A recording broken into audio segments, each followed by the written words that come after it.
Ladies and gentlemen, boys and girls, and everybody in between, welcome to another episode of the Chaps Chat Cats, a part of the Hoops Crew Media Network.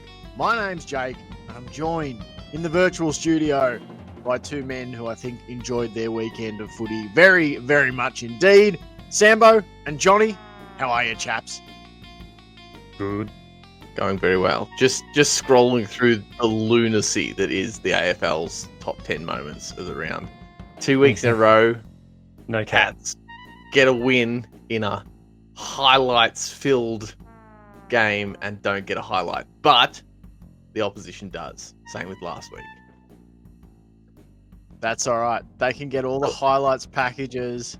They can go on all the specials and all the Brownlow night videos as long as there's one premiership photograph featuring the Geelong Cats come the last day of the season. They can all stuff it.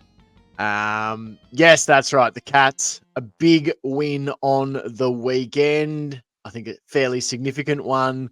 I mean, you know, particularly in the eyes of the broader public, but I think, you know, even we would say that out of the last three, this was a fairly big one. A nice milestone to tick off. And that's what we're going to recap on the show tonight. The Cats v the Magpies, round 18. I say it every week, chaps, but I can't believe that we are up to round 18 already. AFLW footy not far around the corner either. So we're going to be just becoming podcast robots, essentially, over the next few months. All that to look forward to. Then at the end of the show, in about 45 minutes' time, we're going to duck over to the Hoops Crew Patreon extended part of the show for our Patreon question time. We've got a really good one this week to dive into. We're going to expand out into a bigger conversation around Geelong player selection, maybe who is an automatic lock to be picked every week and who might yet find their place under threat, depending on who else is playing well in the VFL. We'll get into all that. And if you want to get that, go on over and sign up to the Hoops Crew Patreon. Get a 7-day free trial. Not everyone offers you a free trial. We do. Check it out for 7 days. See if you like what you get. Extended versions of our show. You get VFL men's and women's coverage. Big recap I did of the VFL Cats win over the Pies on Saturday. Scratching post episodes with Paul. Wednesday news wraps with Ben. All that and other things as well over the course of time. So check that out. And of course, chaps, there's one other entity that we have to say a big thank you to. And you know who that is, chaps. The Mighty Cats. Absolutely. And also and one more, John. And one more. That's right. Our network sponsor, Valhalla Brewing. Sambo, you are in North Geelong. You're looking for a fine beverage. Where are you headed? in North Geelong would be the tap room, right? No, sorry, the brew hall. That's right. That's all right. You got it right on the quiz the other day, but today, yeah. I did. No, sorry. Got it. You caught me reading stats. I'm doing my votes last minute, and you caught me out. And last week you threw the other one to me first, but I did know I'd got it wrong. I did know I'd got it wrong. That's right. So yes, Valhalla Brewing. If you're in North Geelong, get along to the brew hall. John, if you were down the CBD doing a bit of shopping, maybe a bit of window shopping, late night shopping, perhaps, where would you head along to for a bevy from our network sponsor, Valhalla Brewing? If it was a bit thirsty and had a big day shopping, or was coming back from a nice Cats win on the afternoon, I would head to the tap room for a lovely cold brew. That would just cap off a nice victory or drown some sorrows after a loss. But that doesn't happen. Absolutely.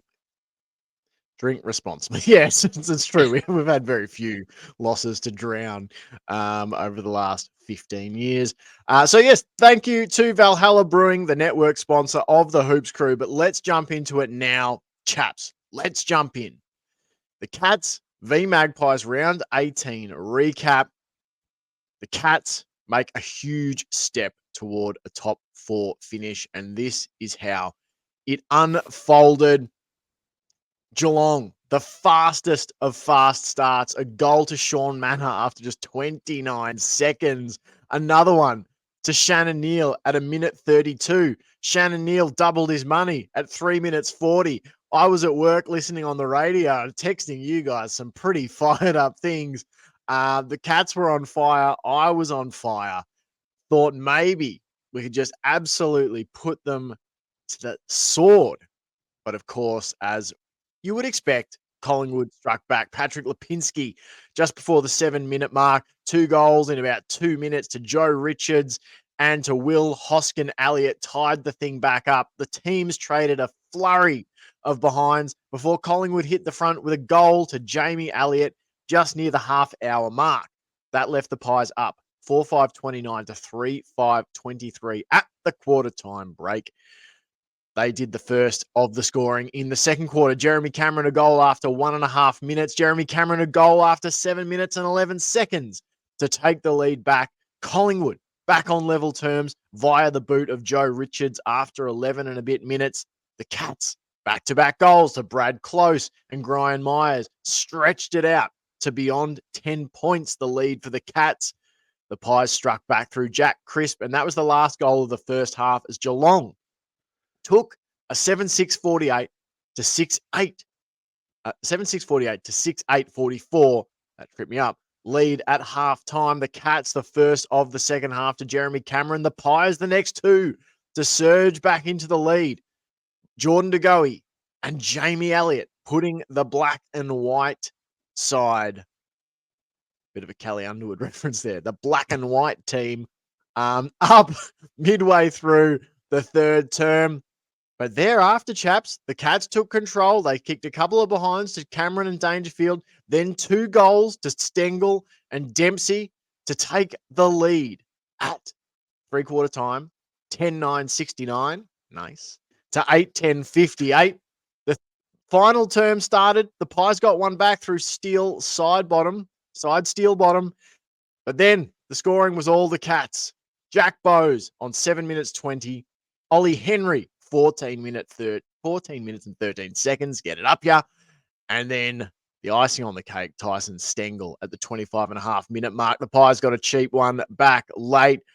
Craig McRae was very excited about that late goal. Darcy Cameron on 28 minutes. But the Cats running out 13-13, 91 to 10-11-71. Victors, 20 points over the reigning premiers. Sambo, go to you first this week. Your general opening statements on a 20-point win over the Collingwood Magpies. Yeah, pretty gratifying. I feel like we use this word a lot, but I thought it was a pretty professional win. I thought we won it in the coaching box and we won it on the field. Like I think the plan was a really good one, a really smart one, and I think the players executed it pretty much perfectly. You messaged me because you obviously weren't watching live, Jake, and you messaged and you were looking at the stat line and you said to the effect of like, judging by the stats, it's our game to win. We just got to put it away now, right? Like that's how it looks. And I was like, yeah, pretty much. That's how it feels. Like there was always this. It was a weird one because Collingwood, you know, they're the comeback kids, and so there was always the sense that they could come back, but it was almost like slightly more removed from that. It was almost like I was never worried that they were about to come back, but I was worried that I was going to need to be worried. Do you know what I mean? I was ready for the signs, and it just never really happened. I think you know, in Collingwood, obviously injuries and their form and all that kind of stuff it's theirs to worry about, not mine. So I won't mention it again. And but you know, so part of it's on them, but the other part of it is on the Cats. I think the way we executed the plan, you know, it didn't look necessarily like peak champagne Geelong football because we were there to win the game. We weren't there to make a highlights reel and to get the AFL to put us into their top 10 moments of the round. We were there to get the points, and that's what we did. So yeah, it was really good. It was an exciting game. I think if you're a neutral, probably. But from my point of view, I was pretty happy from about quarter time. I was like, unless something drastically changes, I am very comfortable with the way this game is looking, and it, you know, pretty much how it played out. So yeah, no, I was very happy. I thought we absolutely dominated them. Probably could have put on a bigger score if we had wanted to, and if we'd kicked a little more accurately. But I don't think there was ever the sense of urgency that we really needed to. So certainly not how before the game, how I felt I was going to feel during it. But I'll take it. I'll take a a somewhat relaxing game against Collingwood while it's on offer. Yeah, Johnny? Sam basically took the words out of my mouth. It was my first thoughts after the game, and well, about halfway through that last quarter, was this is a professional win. This is a professional team going about a really professional style of game play against the Pies. Chris Scott said they had a plan going in, and it looked like everyone executed that plan perfectly, and no one looked out of place in the Cats side, and they just let the Magpies do their thing for a bit each quarter. Like each quarter, I think the Magpies played their style of football for about maybe 5 minutes, and then the Cats just took control. Then didn't let them use it. Then let them really use the ball the way they usually do, and just took complete control. So at the third quarter, the thing I said to Sam, it's like just can't get away from them, but it just feels like the momentum's always shifting our way. And then they grab it a little bit, and then we just get back. And then going into that last quarter, I was just like, I wasn't worried at all. There was not one point that I think we're going to lose this. I was like, it's just a matter of time before we put the foot down and take the win away and put it beyond doubt. And I think it was about a minute before Ollie Henry kicked goal. I was like, if we get maybe one or two more goals, that's it. We're going to win. And then Ollie Henry kicked it. I was like, that could be it. But I didn't want to send a message because I didn't want to, do the thing. I was like, oh, the game's over. We can relax and Pies aren't going to come back. But because you never know, they could find a bit of form, a bit of energy. But it also felt like they had nothing left in their gas to give. They'd given it all early in the game. They run around a lot, and the Cats also made them run a lot and let them run a lot. And the Cats didn't. They just played such a, as we said, a professional game of football where it's like, yeah, we're going to let you run around like absolute nutters. We're going to let you go haphazard inside 50, get in there as quick as you can, run around like a headless chook a fair bit of the time. But once we get it, we're going to control it, and we're going to make you run still by passing, switching the ball a heap of times and just going back. And I said to Sam, one of my favourite moments, I think it was either Zach Guthrie or Ollie Dempsey. I think it was Ollie Dempsey had the ball, and he went to kick inside 50, and he stopped and turned and kicked it back because he realised going into attack wasn't going to achieve anything. So he stopped himself and kicked it back. It's like that is so good to see that a player of his age, even if it is Zach Guthrie, whoever, I can't remember who did it, but I was just like, that is such a underused skill by so many teams, is kicking it back, and it just used up a lot of time that the Pies didn't have. Gave the Cats time to reset and find a way inside 50, and I think they scored a few minutes after that. But yeah, it's just such a professional, such a well-drilled, well-organised, well-thought-out plan that just took everything off the Pies that they usually have. And another masterclass by Chris Scott and the team. Yeah, it's funny. There's a couple of things that stand out. One, I did feel like the Ollie Henry goal put it to sleep. I was thinking about if I was calling this game, I would have to have said, Pies fans have teased him for going home to sleep in his bed. But the Sandman is here, and he's just said, "Good night, Collingwood." That'd be my call of the Ollie Henry goal. I loved it. I absolutely loved it. Just turned and gave it to him. The other thing, just a couple little stray notes from me. I was listening on the radio on the way home from work. Maybe just as the last quarter started, I was pulling in home, and I think Collingwood, they got the first goal to old side steel bottom, and the commentary team go, "There it is. The Pies start the long climb back." I'm going, lads, it's 11 points. Like it was, there's just this constant attempt to myth build around this Collingwood team. And I think they should be really happy with what they achieved last year. Like, take nothing away. They were the best team all year last year. But this idea that we're sort of anointing this as like a Craig McRae dynasty, it's a little bit on the nose at times. And the media do everything they can to beat it up. I feel like Craig McCaig's definitely been found out, and I feel like he doesn't have much more up his sleeve because he's Best always coach going, in the league, it's a mate. big Didn't you call. see the poll? we gotta be happy. We gotta get rid of this dark cloud, and we'll be back to the way we play. And it's like, well, if this isn't the way you're meant to be playing, and the way you're playing is fast, crazy football that's always coming from behind, then good luck to you, because teams are going to work that out really quick, like they have. And then what's up your sleeve? And I just feel like there's not much left there for him to pull out of his sleeves or his nest or whatever. But he may surprise us His next year. wings. But I don't know. It just feels like he wants to go back to that crazy style of football. And I feel like when good teams play them, they can work it out. Yeah, it works in the first year, like it did 2023. But teams have worked it out now, and they know how to play against the Pies. It's like when teams worked out how to play against the Cats when we were on that losing streak. For someone on Tom Stewart, Chris Scott found a way to work that out. Just took a little bit of time, a little bit of manoeuvring, waiting for players to come back. Who knows? It might be the same for Craig McRae, but at the moment, yeah. At the moment, he sounds delusional. The bit in the press conference where he was like, "Oh, the Cats kicked it around and just kicked it laterally and like didn't get any I can't remember the word he used, but basically said it wasn't damaging."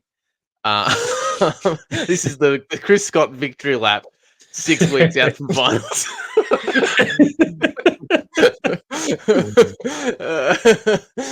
Oh boy. No, but when it's just stuck with me a little bit where I'm sure all coaches do it. I bet Chris Scott's done it before where they just avoid talking about the reality. And he was talking about how undamaging Geelong were from their kick mark game.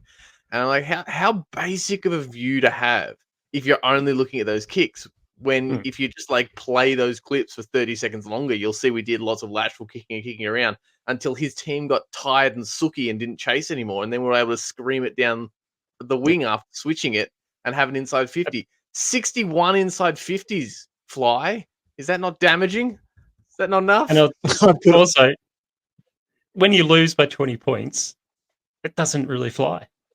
They didn't play a damaging game. Well, the damaging game was your team lost by 20 points from this game style.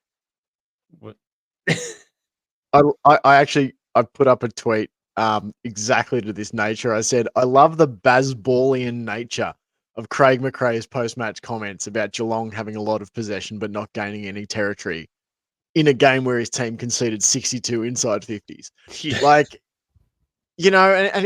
I get it. It's a style of coaching. It's part of his philosophy because he sort of made sure to include, we fought and we kicked the last goal of the game. That's who we are.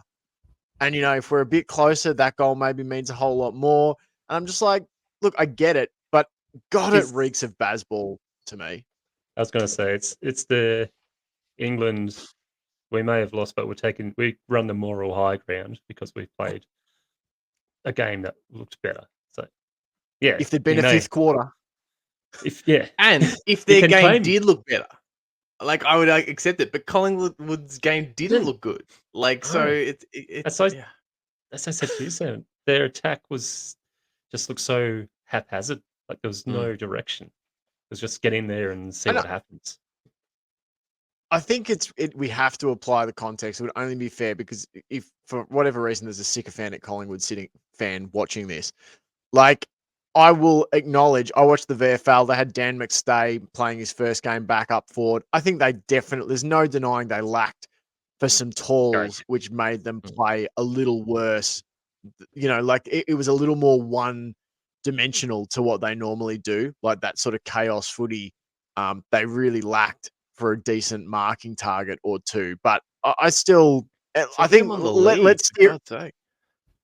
Let's steer it back in the direction of the Cats too, because we don't want to run out of time to praise our lads. I wanted to focus in on a couple of numbers. We've talked about the inside 50s. We've talked about the uncontested marks. Obviously, that 139 uncontested marks, the Cats, I think it was 145 total marks.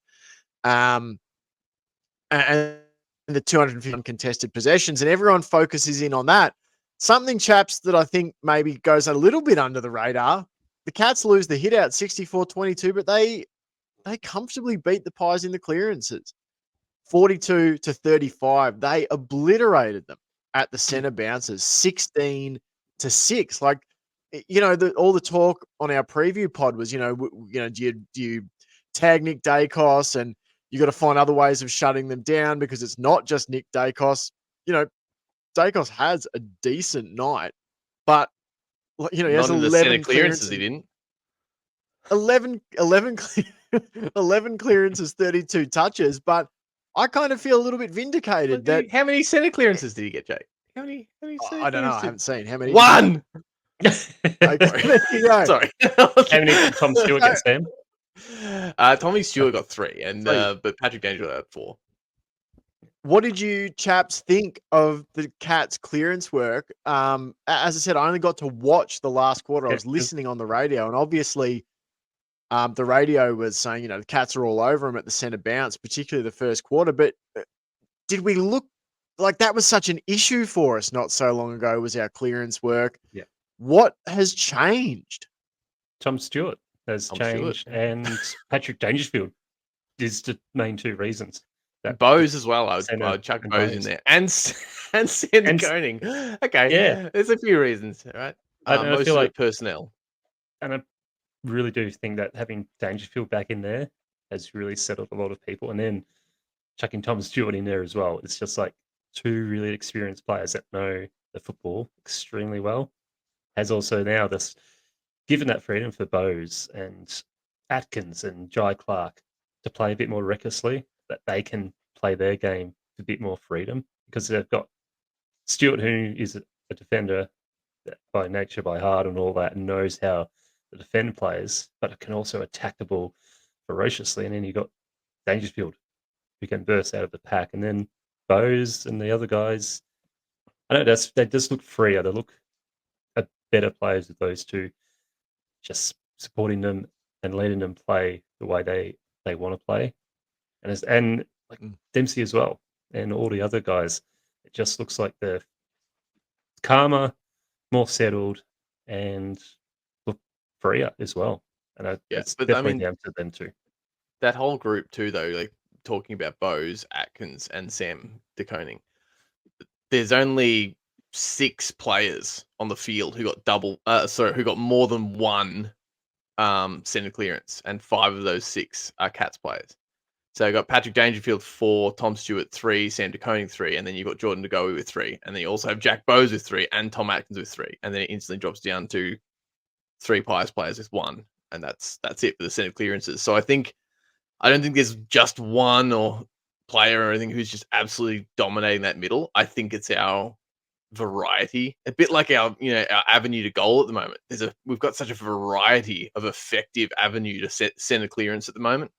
And they're all playing such different, like this is kind of what you were alluding to, John. They're all playing it in a different way. So it's a little bit tough, I think, for the last few oppositions we've come up against to it's sort of read it, to be able to combat it, because there's so many different ways. And in a lot of ways, it's the fact that they're winning the hitouts is probably lulling them into a false sense of security a little bit. I think teams are gonna have to get way better at their effective hitouts to combat Geelong in this area, because at the moment they're smashing us in hitouts every time and yet losing the center clearance.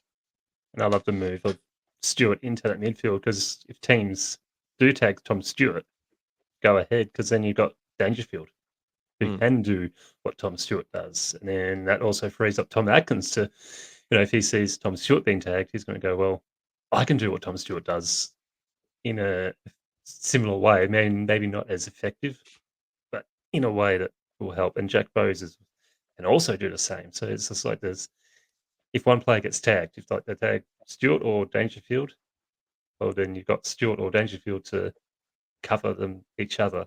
And then you've got the other guys who can, they've been playing without them and doing a really good job in centre clearances when Dangerfield was out and Stewart was still in the back. So they know how to play it, but now they've got those two to lead the way and they're following.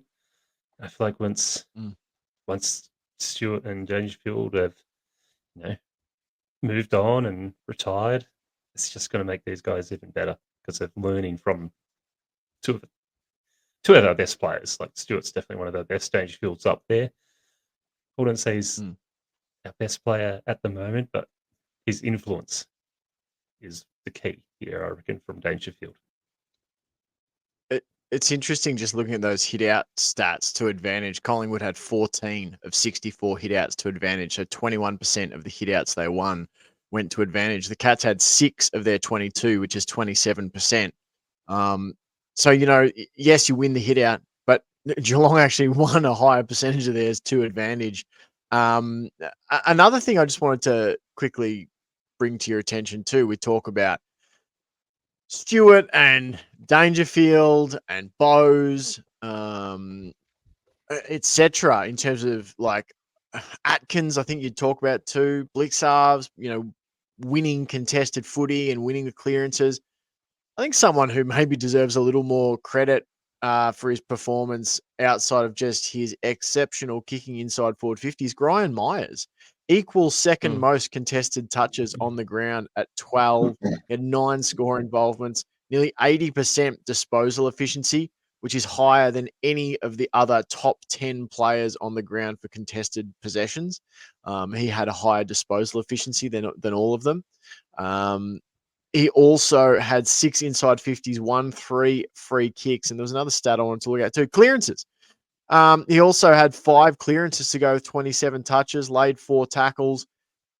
He has developed into a very, very reliable player for the Cats. Like he's gone through so many sort of iterations, I think, of his career, starting out as sort of this tricky little small forward who could maybe kick 25 goals in a season to sort of on the fringes of the side with injury and form, back into the team as an assists master the last couple of years. And now, like transforming into one of Geelong's, better ball winners, one of their, best contested players. You love to see it. How do you think the Tom Stewart move, I don't want to say will be permanent because I don't want to lock him into only considering him in this role, but do you think the Cats will just persist with this until they're sort of forced into making a change? Like how comfortable do you guys feel watching him in the new role? Very comfortable. Very comfortable. Very, very comfortable. Yeah, I'm all aboard this train. I'm happy for him to stay there as long as they like. Even, I like even as far as I don't feel like it's taken. I mean, I guess because we're comparing it to recent history, so we're comparing the backline at the moment to the backline when Tom Stewart was being tagged. So it actually feels like it's not just that it's made Tom Stewart better; it's made the team better, and it's not just made the team better in the midfield; it's made the backline better because they're more cohesive. There's less confusion. They're operating without this sort of chaotic element of this tagged player trying to bring himself into the game, which is something that I brought up. I don't know, maybe 2 weeks before they moved into the midfield. I remember just kind of going, I feel like it's actually hampering like the other guys trying to do their job. It's not just Tom Stewart suffering because they're trying to find a way for him to be able to impact the way they want him to impact. And it's actually kind of almost having a bit of a Radagalier effect on the back line. So I'm all for it. I think he's actually being a little bit it's a little bit underrated, and I think people are kind of going, "Oh yeah, well he's good, so of course he's good there." But I don't think it's kind of being given the credit it deserves of how different of a role he's playing. It's not just he's gone up there and he's doing the same thing, but in a different part of the ground. Like he's playing a completely different style of football with a completely different focus. And like you were saying, John, it's like, he obviously knows how to do the defensive part of it, but how good he is at the attacking part of it and using his, he's probably got the best read of the football in the league, in my opinion. And I think he's using that. But it's way more micro. He's not reading a big kick into the 50. He's reading a tap, a tap from the opposition ruckman in a microsecond and getting there before Nick Dacos can get there. I think it's a little bit underrated how good he has done this. And I think we're seeing, as I said, benefits for the guys in the back line. So say they tag him in the middle and they start infringing him in the middle by doing the same thing, and we're kind of going, oh, he's not being. I would probably rather see them move him up forward at halftime of that game and throw chaos that way, and like see how people respond to that, and keep moving him before just dropping him back. I think keep people guessing a little bit, but I don't know if I'm too over eager on it, but I think he's thriving and the team is thriving because of it. I don't want to say over here because I feel exactly the same way. I was just thinking like that video you sent to us in the chat of him going up against Nick Dacos, reading where the tap was going and where Dacos was going. I was just thinking then, it's like he must have watched some Collingwood games and just studied the centre ball work that the ruckman does and Nick Dacos does, because it looked like he knew exactly where Dacos was going and what he wanted to do and where the ball was going. That's just like, this is crazy. Yeah, and then also just his strength. Yeah, to push a player like that. What's the channel's name, Sam? First Use. It's First actually Use. a specifically a ruck coaching channel. Which I went down a bit of a rabbit hole after watching that, because that just popped in my feed, and then I was watching stuff about That's a great ruck video. craft. So if anyone out there wants to like look at some videos analyzing sort of ruck and sort of general center clearance and all like ball ups and throwing, that kind of like the structure and how different teams do it, First Use on YouTube. It's really good. Some really good stuff. 2 minutes. Yeah. Inside. Back to Stuart, but same as you sound like. Happy to see him there, and I think also the emergence of Lawson Humphries has also put a lot of ease on the Cats coaches' minds of going with the defence, even with his players playing his first 3 games in big crucial games. Is settled in really well. He looks comfortable. We don't have to think about taking Stuart back to the defence because it's still performing at a really high level, and Stuart still gets back there as well. Like his work up and down the field is incredible, and everything he does. It's just, as I said to you, Sam, he could play in the forward line and probably win a Coleman. He just, I reckon his preparation, the effort, and pre-season training throughout the week, everything he does before the weekend of football is just must be at the elite level, because whatever he's doing is paying off big time, because he just, what a player to find, and he's an absolute freak. Definitely. I'll check this out. This looks like a great channel. I'll actually, if I remember to, I'll pop the link in our show notes for people to access. But it is on YouTube at first_use, or if you just type in First Use, it was the first thing that popped up. Good to see stuff like that. Very informative sort of coverage. It's particularly of an area that I would say it's something I would love to learn more about, like clearance and stoppage work. We even talked about this off-season, chaps, getting together a few times, over the off-season and trying to find little things to focus in on to improve our own knowledge and understanding of parts of the game. So that might be a good start. We can crack a few Valhalla brews and watch some First Use or something. Let's just talk maybe about, I'll throw some specific players to you before we get into our votes. And then, you can talk a little bit about them because they're players that I don't think will have made it into your votes. Johnny, I'm going to throw Jeremy Cameron at you. Oi. You were pretty harsh on him last week about his goal kicking. Did we get any feedback? Did we get any feedback on Yes, that? we did. We definitely did. We did get Oh, some did we? feedback saying how the hell did Jeremy Cameron not win the best player thing? And I admitted I didn't vote for him as best player. I had Stewart, then Cameron. Hey, I gave but no anyway, my reasons. point. It was extremely personal and petty, but there was no reasons. So what did you think about him? 3 goals, 3 from 9 touches, 4 marks, 4 tackles, 174 meters gained. What did you think of his performance on? Pretty casual game by Cameron, wasn't it? Again, could have had another 6 like I predicted, but he bloody didn't. Back to kicking school. Back to kicking school for Cameron. Drop him next week. That was a pretty good game by Cameron. I thought Quaynor it was a good battle between him and Quaynor. I was expecting Cameron to, absolutely dominate, but Quaynor's credit, he did a really good job and curtailing him a little bit, but he still got the upper hand of him throughout the game, and just his athleticism to be able to do what he does. He's just a freak. Like he wasn't getting many marks, but he can still just run around like he's on air and get through tackles like it's nothing. And it's just a freak. And it was another really good game by him. Didn't get into my votes, but yeah, it's just one of those games. It's just like that's a Jeremy Cameron game, and kicking 3 goals a game. I can't ask much more.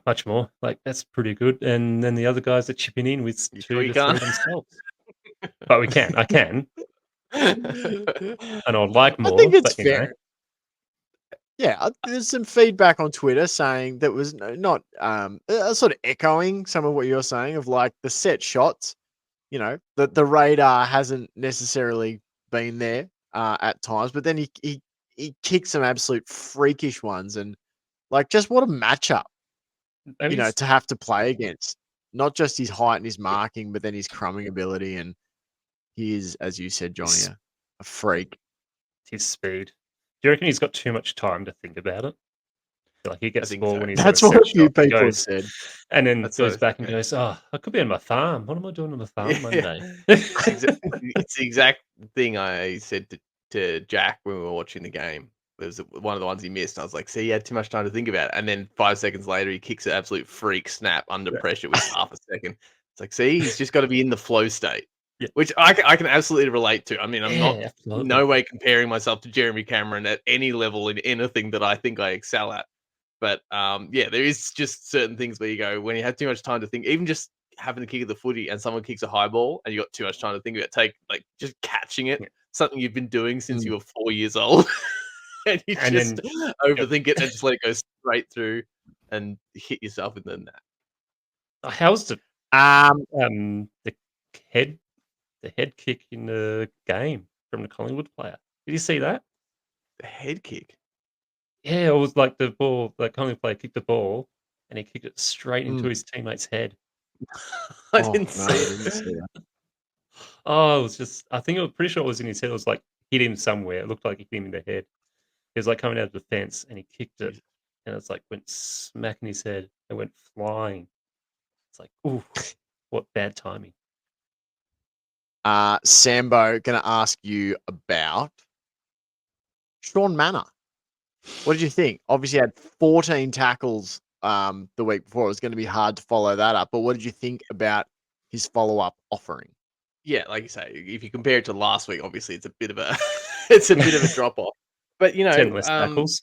As we were saying, we wanted him to be a role player, and that's why we feel like he earned his way back into the side, and I think that's what he did. I don't think that I think what was Tom Stewart. Actually, we had a heap of players even for tackles with 4. Like, I thought our pressure was adequate. As in 4 tackles. I think we laid the tackles we needed to lay, but because of the way the game worked, it didn't feel like we needed to have like the pressure that we had, say, against Hawks and Essendon.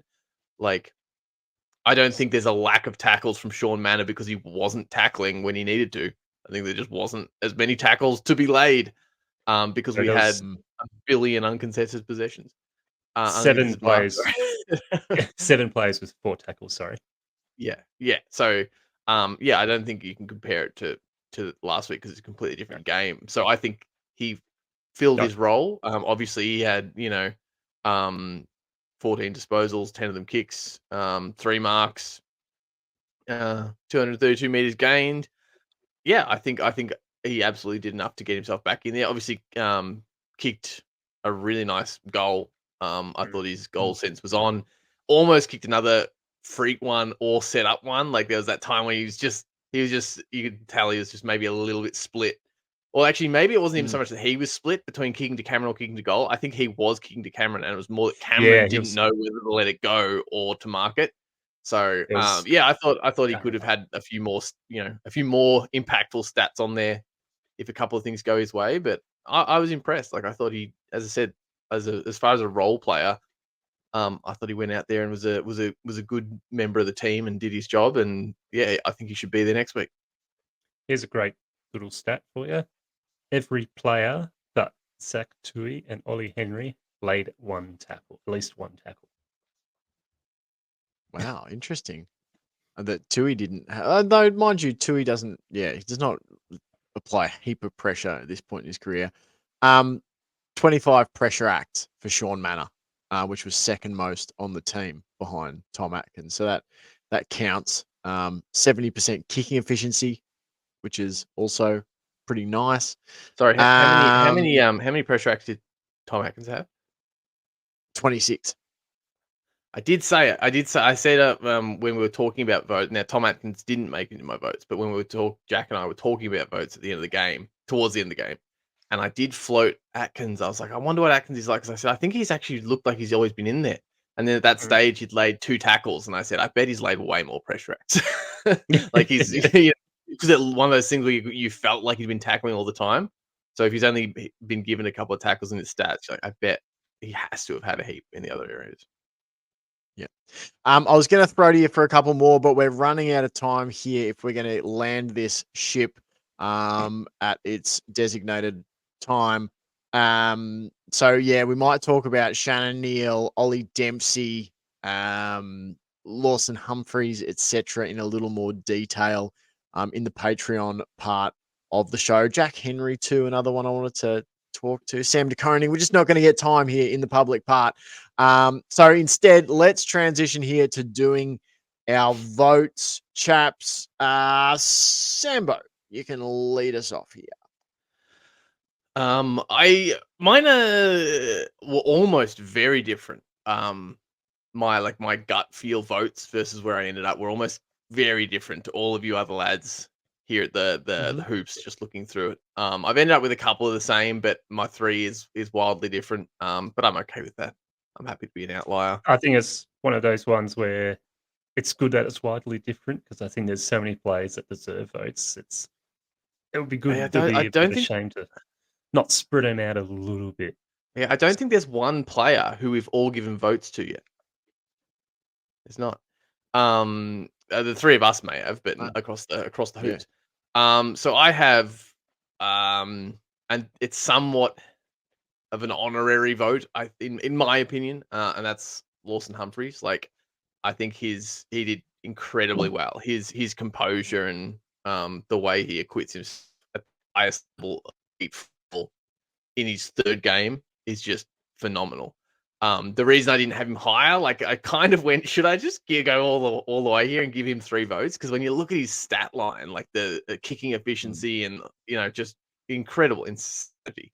But I do think that a lot of his stuff did maybe come in the air. And this is, I'm not trying to, put any respect on him, but I feel like a lot of his good moments did come when maybe the pressure was off a little bit. He wasn't necessarily there to be like standing in the firing line when Collingwood were coming in. I don't know. There's a lot of players that did that, but I felt like it was, he had a great game for a 3rd game, like absolutely 100 out of 10 stars. the content of votes, I just was kind of like, I think he probably didn't put the game on his back the way his stats might almost suggest he did. My 2 votes is Graham Myers, and I will admit this is one of those classic ones where I didn't really have him in my votes, like just an eyeball thing. I probably had Bose and Max Holmes above Myers in my just gut feel watching the game, but seeing you guys vote and then going to stats, kind of couldn't believe how high, like you were talking about before, Jake, how much he's kind of gone under the radar of how good he was and is kind of every single game. So yeah, he worked his way sort of quite late in the piece, worked his way into my votes. But I'm always open to change. And the third one is my 3 votes go to a man that I don't think anybody else has given votes to, who I've already discussed at length today, and that is Mr. Tom Stewart. Interesting how I found it quite hard to separate him and Myers when you came down to the stats. Really interesting how similar their stat line is, and yet no one else has given Tom Stewart votes, and I almost didn't have Myers in my votes, so it's just a funny kind of perception thing. But I did feel like the difference between Myers and Stewart, for me, the thing that tips him over the edge is just that hurt that Tom Stewart lays on the opposition in that middle, and not in an illegal way. And I know there was talk about the bump and all that kind of stuff, but just in terms of the physical pressure and the psychological impact that I think Tom Stewart has on his opposition when he's in the back line, and now on them in the middle when he's playing in the midfield. Like, he's just a beast. He is absolutely freakish. And people are loving to talk about Dangerfield, and Dangerfield was great and damaging and did fantastic Dangerfield things. But I think we don't get anywhere near, even though Tom Stewart maybe didn't have the clear stats.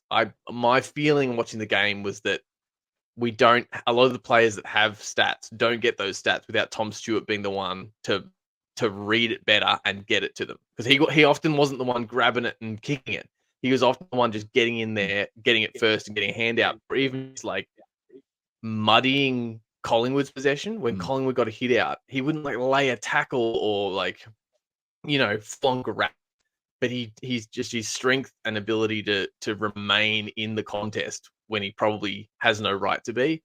I really feel like, again, this is the difference for me between this and then the Humphreys one, where Tom Stewart's stat line isn't made incredibly impressive, but I do feel like Tom Stewart put that game on his shoulders and ran with it.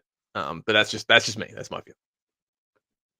Yeah, he was incredibly close to my votes. I was explaining a bit of my voting process to people because, I just like to sometimes pull back the curtain when people are asking, why you voted a certain way.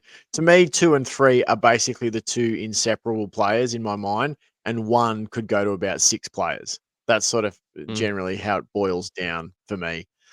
Johnny, how did you vote? It was difficult. Very difficult to vote this week. It was been chopping and changing, but I sort of landed on these 3 and pretty happy with them. Giving 1 to Max Holmes. I think it was just another really good Max Holmes game where he's, hang on, funny. So it was 27 disposals. Sorry, I've got on season average for some reason. 27 disposals, 9 marks, 3 tackles, 2 clearances, 511 meters gained. Like, pretty classic Max Holmes games. And just thought, acquitted himself really well, as he does every single week. And that dash and that speed and the dare to play on is starting to really take good effect for the Cats. It's still just his kicking is probably letting him down that little bit, but if he can get that improved throughout the years he's at the Cats, because he's still 21, 22, it's going to be an absolute beast of a player. I'm doing what Sam was thinking of doing, but I'm giving my 2 votes to Lawson Humphreys. I've sort of combined all 3 of his weeks into one in my mind. I thought all 3 weeks he's played really well, and then this one was just like, this was a really good game by him. As Sam said, he probably got a few of those stats off not high pressure moments, but I also thought when he did have those high pressure moments on him, he still like the composure, Mm. the awareness, the skill to be able to execute a kick under so much pressure. It's just so Yeah. impressive. Some And of his kicks are absolutely freakish.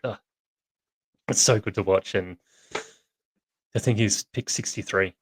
Like I was watching, reading an article about the Cats getting him, and it was Kane Collins complaining about how the Cats are so tough to trade with because they argue over picks 97 and 66 or 76.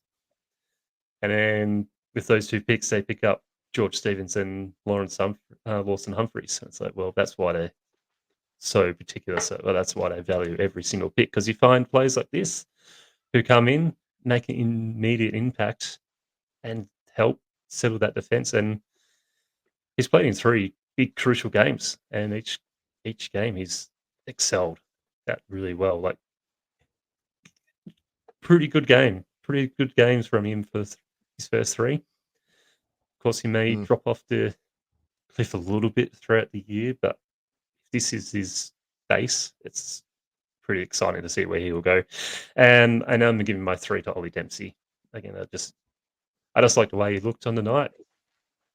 That's basically it. I just really liked his game and really starting to become one of my favourite players.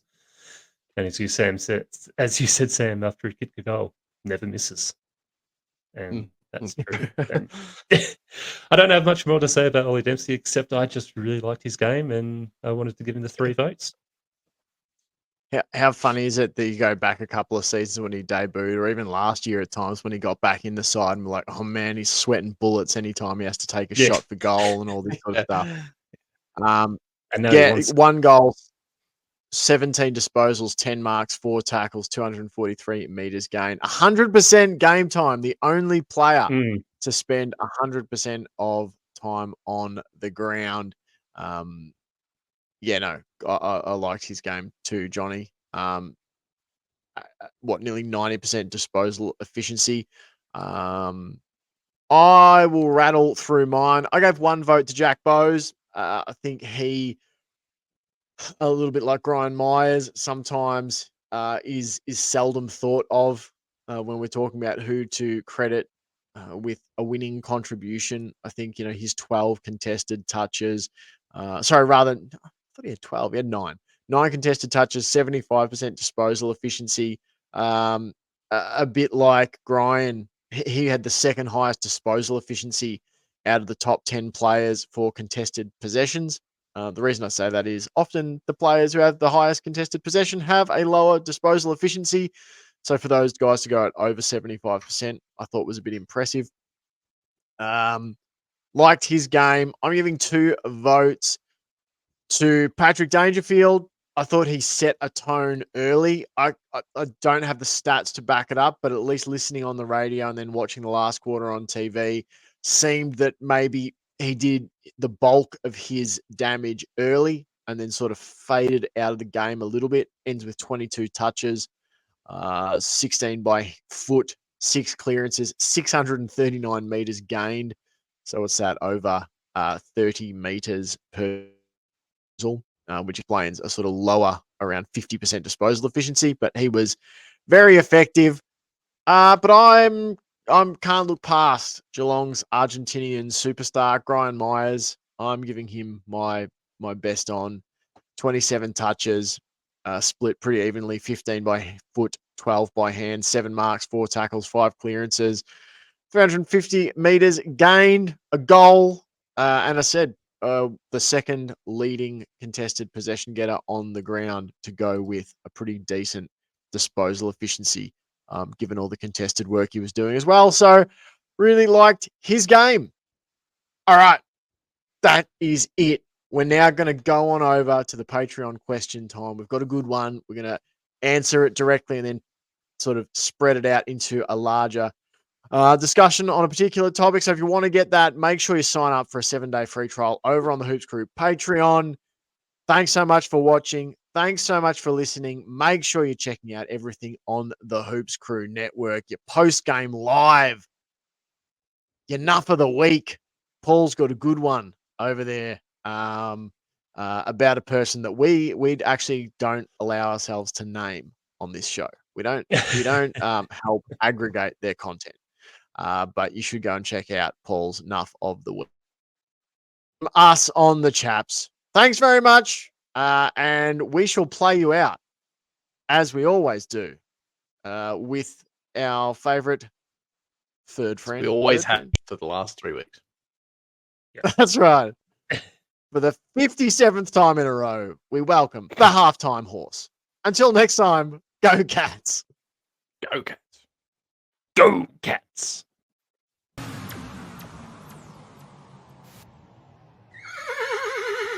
You get your cordial, you get your lollies are a spray from the coach.